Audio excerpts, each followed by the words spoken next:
रात्री झोपेपर्यंत लागणारी पाणी, गर्भ से ध्वजा, पाणी ही व्यवस्था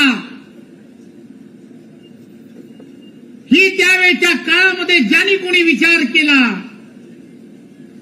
की या शहराला एक चांगल्या पद्धतीने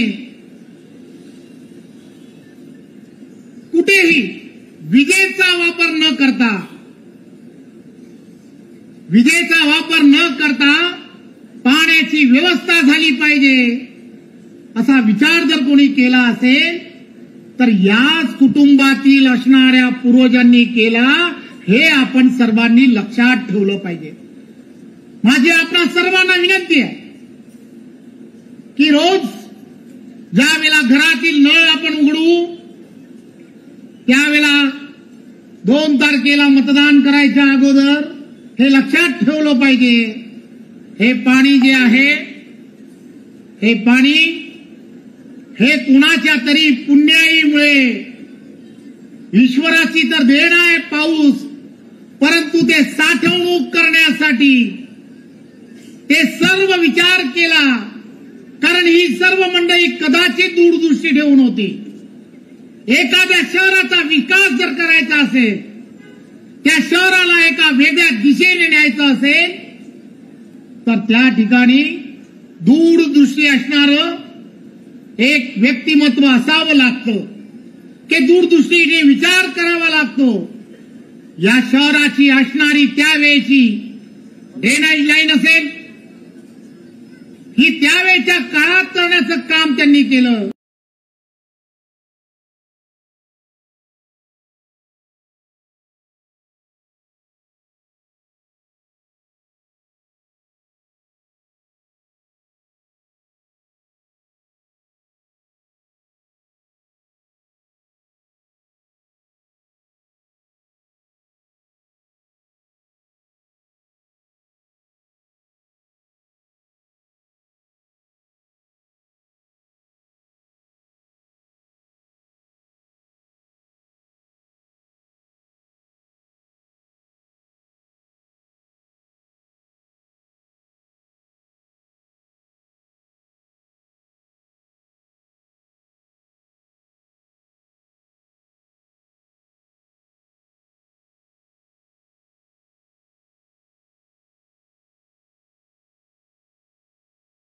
करता येतो. एक विचाराचं सरकार असेल तर निधी, विकासात्मक निधी आणि विकासाची गंगा सुद्धा आपल्या शहरामध्ये आणणं अतिशय सोपं होतं. त्यामुळे एक विचाराचं सरकार आणण्यासाठी त्याचं उदाहरण म्हणून देण्याचा प्रयत्न करणार आहे. यापूर्वी ज्या वेळेला निवडणुका झाल्या, त्या निवडणुकांमध्ये आपण सर्वांनी सिंधुदुर्गमध्ये वेंगुर्ला नगर परिषद, ही वेंगुर्ला नगर परिषद त्यावेळच्या काळामध्ये पूर्ण बहुमतासकट भारतीय जनता पार्टीची त्यावेळेला दिली. तुम्ही पाहिलं असेल की वेंगुर्ला शहर, वेंगुर्ला नगर परिषद, या वेंगुर्ला नगर परिषदेमध्ये आपण जवळजवळ 22 ते 23 प्रकल्प, मग त्या ठिकाणची असणारी पाण्याची व्यवस्था, तिथलं असणारं धरण, तलाव, तिकडचं असणारं मच्छी मार्केट, तिकडची असणारी नगर परिषद, तिकडचं असणारं नाट्यगृह, तिकडच्या असणाऱ्या बागा, तिकडच्या असणाऱ्या पर्यटनाच्या सगळ्या व्यवस्था, 22 ते 23 प्रकल्प एक विचाराचं सरकार असल्यामुळे केंद्रात आणि राज्यात दोन्ही ठिकाणी त्याही वेळेला नरेंद्र मोदीजी पंतप्रधान होते आणि देवेंद्रजी हे मुख्यमंत्री होते. त्यावेळेला मोठ्या प्रमाणामध्ये निधी हा त्या ठिकाणी देता आला आणि त्यामुळे काही धोरणांमध्ये जो बदल होता तोही करता आला. त्यामुळे विकास गतिमान पद्धतीने करता आला. वेंगुर्लामध्ये वेगवेगळ्या केंद्र असेल राज्याची अनेक पारितोषिकं का मिळाली, आदर्शवत असं अशी नगर परिषद त्या ठिकाणी का करता आली, तर आदरणीय पंतप्रधान नरेंद्र मोदीजींच्या नेतृत्वात, देवेंद्रजींच्या नेतृत्वात त्या ठिकाणी भारतीय जनता पार्टीला बहुमत मिळालं आणि त्यामुळे हे सहजपणे शक्य झालं. माझी सावंतवाडीकरांना विनंती आहे की तुम्ही एक गोष्टीचा विचार करायला हवा. आपल्या पुढच्या पिढीचं भविष्य तुम्हाला आम्हाला सर्वांना शाश्वत करायचं आहे. इथलं असणारं इन्फ्रास्ट्रक्चर हे अतिशय चांगलं करायचं आहे. इथल्या असणाऱ्या विद्युत वाहिन्या या भूमिगत करायच्या असतील, इथल्या असणाऱ्या डे नाईट लाईन्स असेल किंवा इतर जे प्रकल्प निधी अभावी अपुरे राहिले असतील, या सर्वांना गतिमान पद्धतीने पुढे न्यायचं असेल तर नरेंद्र मोदींचा आशीर्वाद, देवेंद्रजींच्या असणारी दूरदृष्टी या सावंतवाडी शहरावरती अयोध्या के वासियों के द्वारा कहा जाता है कि अयोध्या के वासी स्वयं जगन्नाथ स्वरूप है. इथे असणारा प्रत्येक नगरसेवक जो उच्च शिक्षित आहे, प्रत्येक जण ज्याला सावंतवाडीच्या बाबतीमध्ये काळजी आहे, असा प्रत्येक जण या ठिकाणी निवडणुकीला उभा आहे. प्रत्येक नगरसेवकाला आपल्याला सर्वांना तीन उमेदवार प्रत्येक प्रभागामध्ये आपल्याला मतदान करायचं आहे. 2 तारखेला कमळासमोर बटन दाबलं तर आपलं मतदान जे आहे, कमळ दाबलं याचा अर्थ नरेंद्र मोदींना मतदान आहे. कमळ दाबणं याचा अर्थ आपण सर्वांनी लक्षात घ्या, देवेंद्र फडणवीस यांना मतदान करणं आहे. कमळ दाबणं याचा अर्थ आपण विकासाला मतदान करणार आहात, हे आपण सर्वांनी लक्षात घ्या.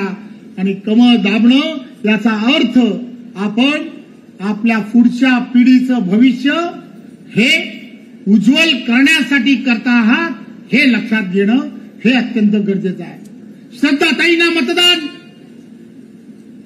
सर्व भारतीय जनता पार्टीच्या उमेदवारांना मतदान, हे का गरजेचं आहे की एक गोष्ट लक्षात घ्या, एका ठिकाणी धुळ्यामध्ये सुद्धा अशाच आमचे मित्र जयकुमारजी रावल यांच्या आई या त्या ठिकाणी 73 वर्षानंतर असा विचार केला की त्या निवडणुकीला उभ्या राहतील. राणी साहेब आहेत त्या सुद्धा 26च्या 26 त्या भागातील लोकांनी 26 उमेदवार हे बिनविरोध केले आणि नगराध्यक्षाच्या त्यांना सुद्धा बिनविरोध केला.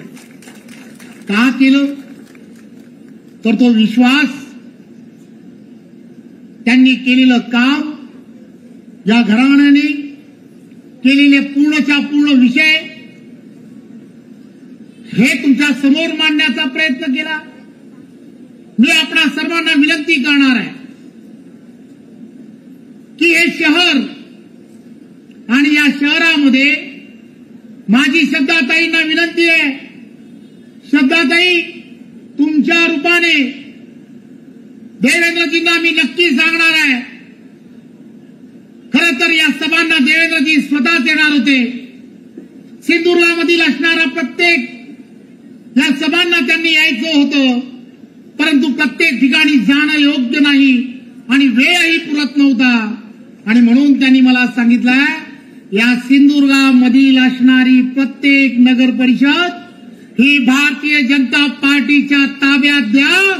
मी या संपूर्ण सिंधुदुर्गाला दत्तक घेतल्याशिवाय राहणार. श्रद्धाताई तुम्ही डायरेक्ट सांगा की हे सरकार, या सरकारने, केंद्रातल्या सरकारने आणि राज्यातल्या सरकारने या नगरपालिका दत्तक घेतलेल्या आहेत. त्यामुळे या दत्तक घेतलेल्या या सगळ्या नगरपालिका पूर्ण विश्वासाने भारतीय जनता पार्टीच्या ताब्यात द्या. मी तुम्हाला खात्रीने सांगतो, देवेंद्रजी एक द्रष्टा नेतृत्व आहे.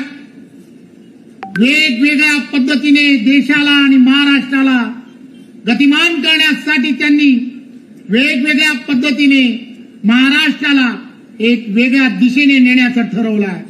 सिंधुदुर्ग सुद्धा आदरणीय दादा असतील, आपले दादा नेहमी असं सांगण्याचा प्रयत्न करतात, ज्या जीडीपी बद्दल सांगत असतात.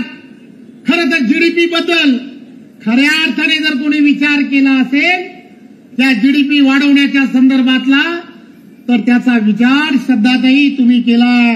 तुम्ही रोजगाराची निर्मिती करण्याचा जो विचार करताय, हा विचार खरे तर नारायण राणे साहेबांचा आहे, दादांचा आहे. त्यांनी पर्यटनाच्या माध्यमातून या जिल्ह्याला पुढे आणण्याचा प्रयत्न केलाय. त्यामध्ये तुमचं एक पाऊल पुढे आहे. तुम्ही सुद्धा या ठिकाणी तुमच्या असणाऱ्या सगळ्या अभ्यासाचा असेल, शिक्षणाचा असेल, योग्य प्रकारे वापर करून या शहराला एक वेगळं असं स्वरूप निर्माण करण्याचा प्रयत्न करताय. माझी आपणा सर्वांना विनम्र विनंती आहे की येणाऱ्या 2 तारखेला आपण सर्व इथे असणाऱ्या प्रत्येक नागरिकांनी एक गोष्ट लक्षात घ्या. चिंता इथल्या आरोग्याची पालकमंत्री म्हणून मलाही असं वाटायचं की या शहरामध्ये आपल्याला कुठेही डॉक्टर्स अवेलेबल ज्यावेळेला करता येत नाहीत, 46-48 पूर्णच्या पूर्ण या ठिकाणी असणाऱ्या जेवढे पीएससी सेंटर्स होते, मी पालकमंत्री या शहरात घेतला नाही, अपघातानेच होतो. परंतु लक्षात ज्यावेळेला आलं त्यावेळेला एक गोष्ट लक्षात आली की या सर्व ठिकाणी 20 ते 22 ठिकाणी पीएससी मध्ये टेलिमेडिसिन सुरू केलं. आज मुंबईमधले असणारे डॉक्टर्स हे त्या ठिकाणी सल्ला देत आहेत. जनरिक मेडिसिन त्या ठिकाणी मोफत दिलं जात आहे. त्या सिंधुदुर्गामध्ये भारतीय जनता पार्टीच्या माध्यमातून आरोग्याची सेवा करण्याचं काम तेव्हापासून आजपर्यंत होत आहे. हे आपण सर्वांनी लक्षात घेतलं पाहिजे. आरोग्याचे फक्त आश्वासनं न देता शाश्वत असं काहीतरी आपल्याला दिलं पाहिजे, हा विचार श्रद्धाताई आणि त्यांच्या बरोबर असणारी टीम करतायत. देवेंद्रजी त्यांच्या पाठीशी राहणार आहेत, त्यामुळे विश्वास ठेवा.